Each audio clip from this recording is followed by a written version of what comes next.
Time bank क्या है? आज की मुख्य समस्या पर आधारित आज की ये चर्चा। बैंक का नाम तो हर कोई ने सुना है, पढ़ा लिखा हो या अनपढ़ हो। बैंक से आज सभी का सरोकार है। हर कोई बैंक में अकाउंट रखता है, चाहे वो नरेगा में काम करता हो, मजदूर हो, महिलाएं हो। सरकारी पैसा भी सीधे बैंक पे पहुंचता है। ऐसे में बैंक का सबको पता है, लेकिन बैंक भी कई तरह के होते हैं। 15-20 तरह के bank, state bank of India से लेकर के देना bank, overseas bank, union bank, न जाने कितने तरह के बैंक। लेकिन टाइम बैंक क्या है?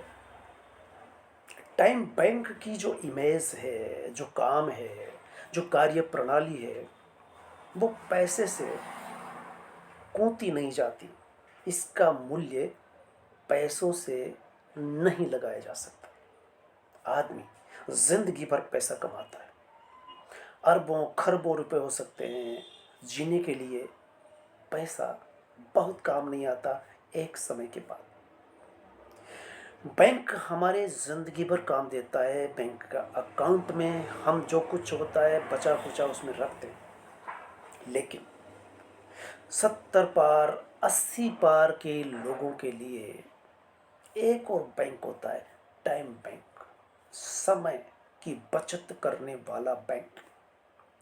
उस व्यक्ति के पास पैसा है, धन है, दौलत है, इंडस्ट्रियलिस्ट का मालिक है, लेकिन टाइम बैंक की जरूरत है उसे। अब आम बैंकों में जो पैसा है उसकी जरूरत नहीं है, उसके पास वक्त देने वाला चाहिए, समय देने वाला चाहिए। तो ये है टाइम बैंक। 4 नवंबर 2025 के दैनिक भास्कर में मुख्य पृष्ठ पर खबर के बतौर एक आर्टिकल साया होता है। केरल की पंचायत में टाइम बैंक का शुरू करना, और एन रघुरामन जो दैनिक भास्कर में स्तंभ लिखते हैं, उसमें भी वो बुजुर्ग आबादी के पास नए जो किस तरह से डेवलप किए जा रहे हैं वो भी जापान का उदाहरण देते हैं। और ये केरल वाले भी जापान का उदाहरण दे रहे हैं। लेकिन राजस्थान की राजधानी जयपुर में टाइम बैंक पिछले 6-7 साल से चल रहा है, और बूंदी में भी अप्रोच की जा रही है। लेकिन बूंदी में युवा लोग इस तरह से सक्रिय न होने के कारण ये कार्य को अंजाम नहीं दिया जा सका। मैंने भी ऐसा प्रयास किया था, लेकिन फिर आज की खबर है टाइम बैंक क्या है और केरल की एक पंचायत कैसे इस काम को अंजाम दे रही है, और जयपुर से ये किस तरह से संचालित हो रहा है। एन रघुरामन जब कहते हैं जापान का उदाहरण देते हुए, तो हम शुरुआत करते हैं केरल की टाइम बैंक जो जापान की फुरेई किप्पू योजना से प्रभावित है। केरल की एलिकुलम पंचायत में इसे लागू किया गया है।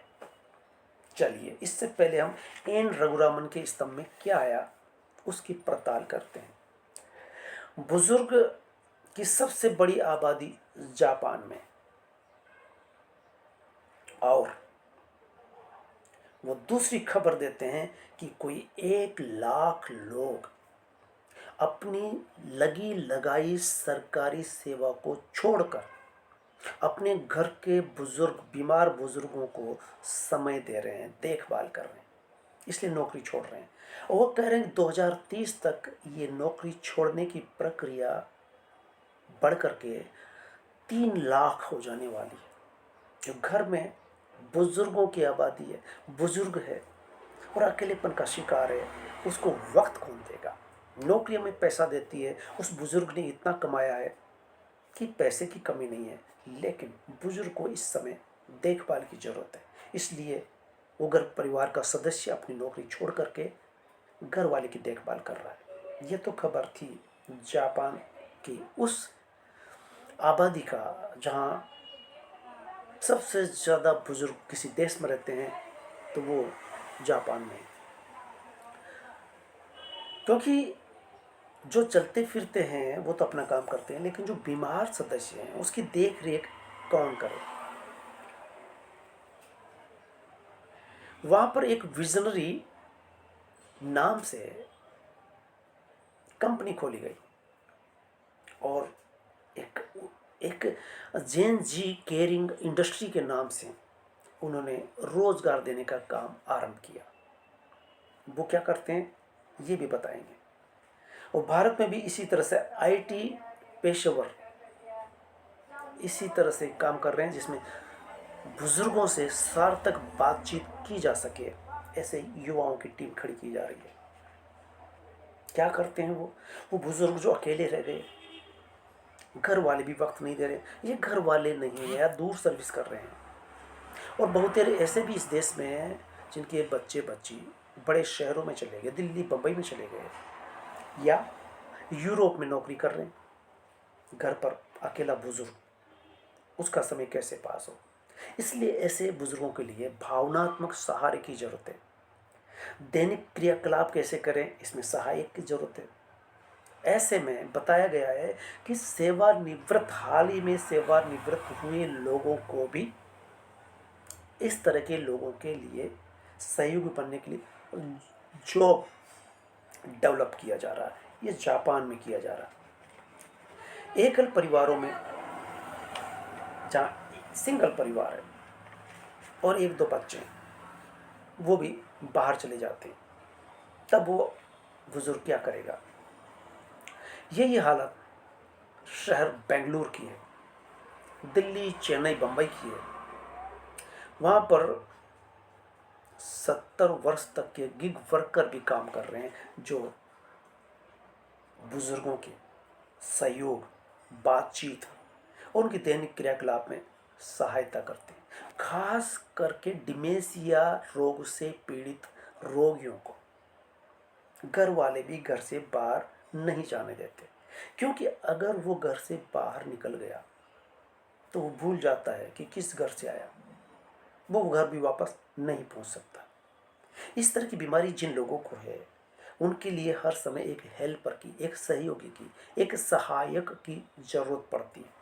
वो युवा हो सकता है या हाल ही में सेवानिवृत्त हुआ 70-75 तक का जो ऐसा काम कर सकता है, उसके लिए भी ऐसे व्यक्ति की जरूरत पड़ती है। अकेलापन कैसे दूर हो। एक बहुत बड़ी आबादी बुजुर्गों की इस तरह की हो गई है, उनके साथ सामान्य चर्चा कर सके, सामान्य बातचीत हो सके, सामान्य राजनीतिक घटनाक्रम के बारे में बताया जा सके, हाल ही में क्या चल रहा है, ये सब बात कौन करे।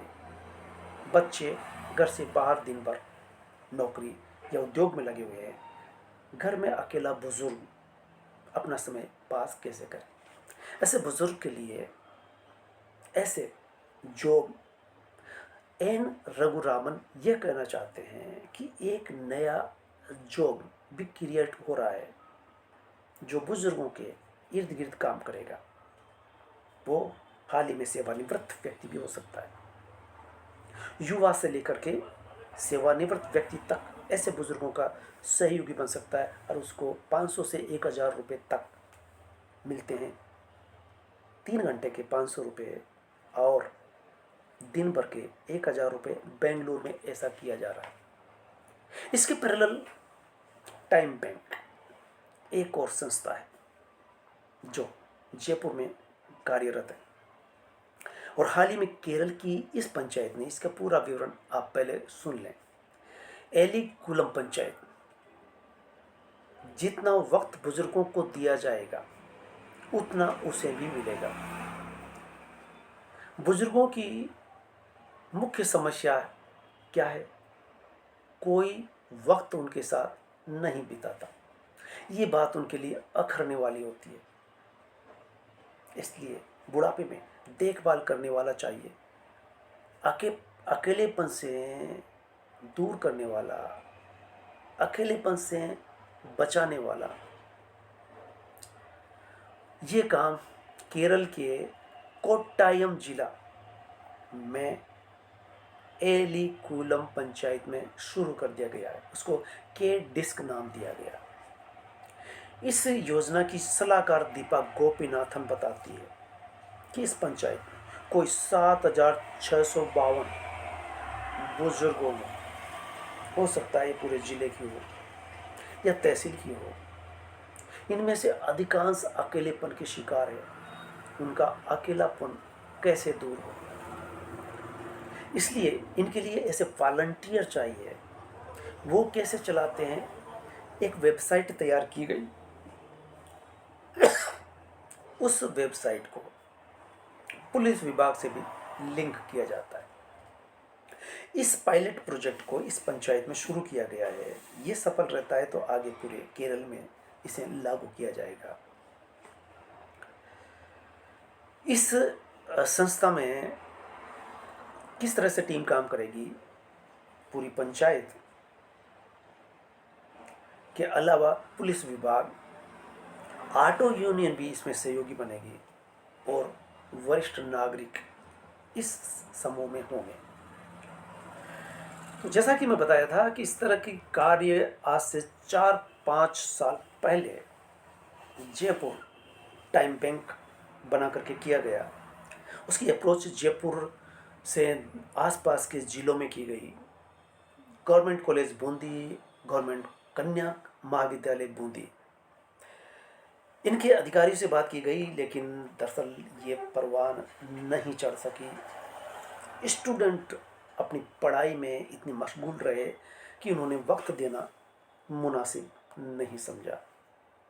सो अब हम देख रहे हैं कि रघुरामन जापान का उदाहरण दे रहा है और वहाँ जॉब कैसे क्रिएट किया जा रहा है कि बुजुर्गों के लिए जो काम करेगा, बुजुर्गों के साथ जो रहेगा, ऐसा भी एक जॉब अब डेवलप हो रहा है।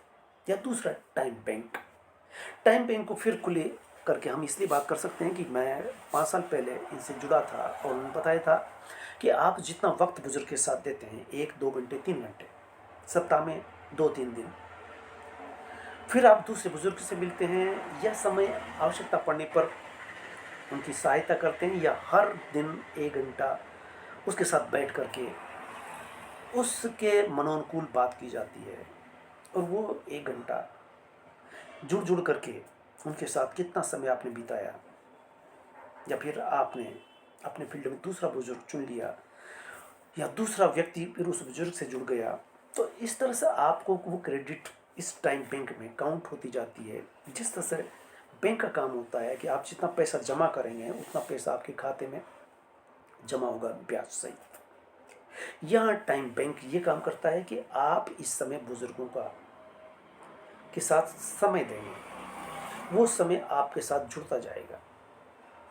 घंटे, दिन, महीने, साल, इस तरह से जो आपने समय दिया है, जब आपको ज़रूरत पड़ेगी 10, 20, 50 साल बाद, फिर आप टाइम बैंक को अप्रोच करेंगे और टाइम बैंक उस फील्ड में सक्रिय लोगों को आपकी सूचना दी जाएगी कि इस व्यक्ति का खाते में टाइम बैंक में इतना समय जमा है और ये समय इसको दिया जाना है।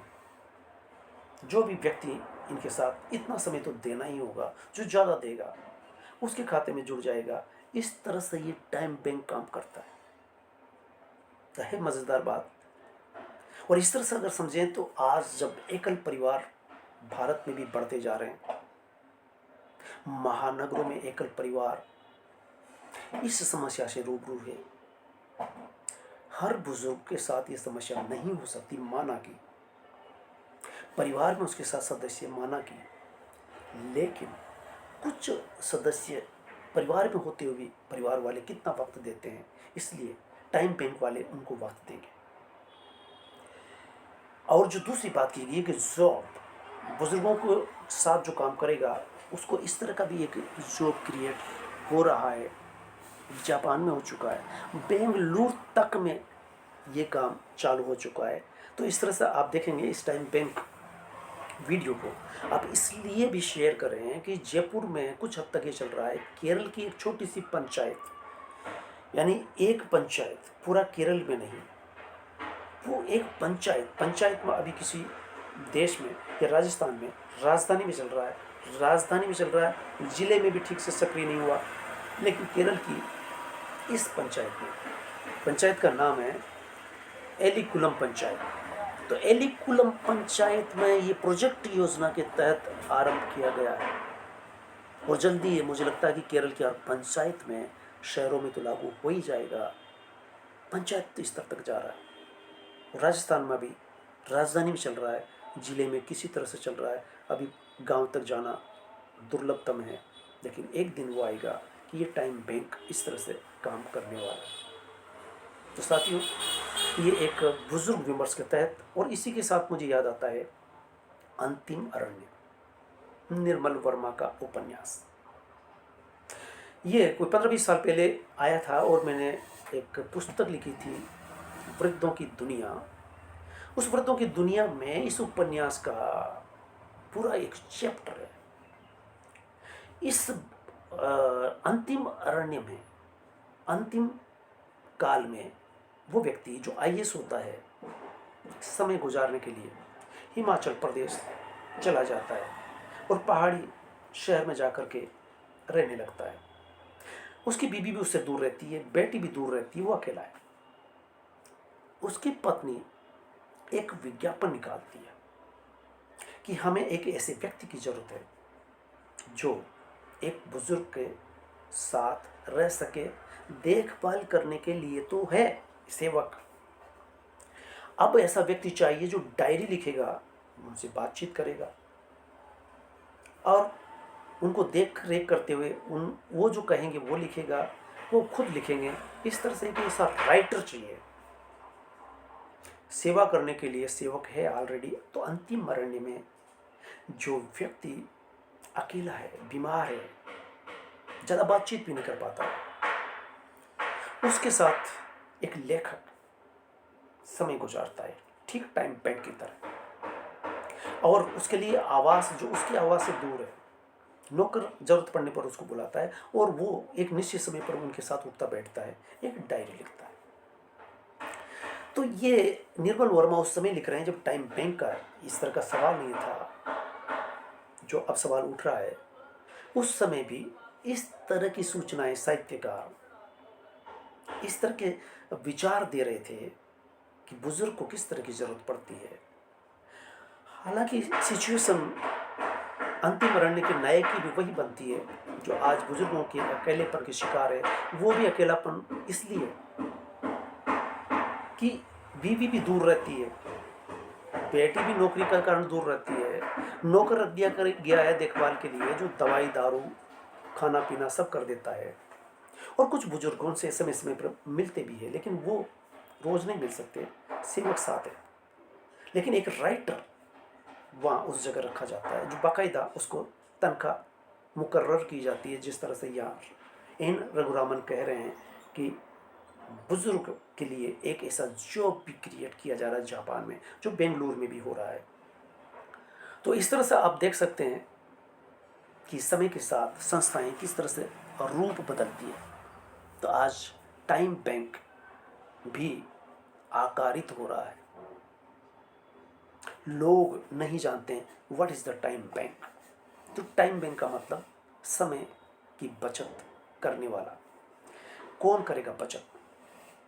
जो बुजुर्गों के साथ समय देगा, आज समय देगा, वो समय बचेगा, उसके नाम जमा होता जाएगा और जब उसे भी जरूरत पड़ेगी तो उसे वो चीज़ मिलने वाली है। इसको दूसरे शब्दों में कहें कि भारतीय संस्कृति में दान की एक महिमा है। तो ये समय का दान भी कर सकते हैं। संभवतः हो सकता है इस समय जो आज बुजुर्गों को समय दे रहा है और उसके टाइम बैंक में समय जुड़ता भी जा रहा है, हो सकता है कि 80-90 तक भी वो सक्रिय रहे, उसको किसी से टाइम लेने की ज़रूरत न पड़े, फिर भी उसे किसी न किसी रूप में सहयोगी की ज़रूरत पड़ेगी। तो ये टाइम बैंक में जो समय उसके लिए बचा है वो उसके उस समय काम आता है। इस तरह से टाइम बैंक काम करता है। तो ये वीडियो कैसा लगा, ये हम सब के लिए और आज की समस्या पर आधारित है। तो जो भी इसे सुने शेयर करें, आगे बढ़ाएं।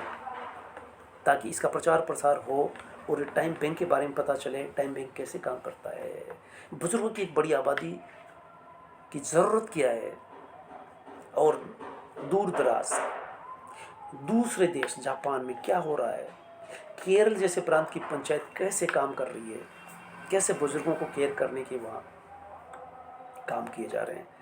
और इस तरह की वीडियो आप तक पहुँचते रहे, इसके लिए सब्सक्राइब करना इसलिए ज़रूरी है कि आप तक सीधे पहुँच हो सके। धन्यवाद।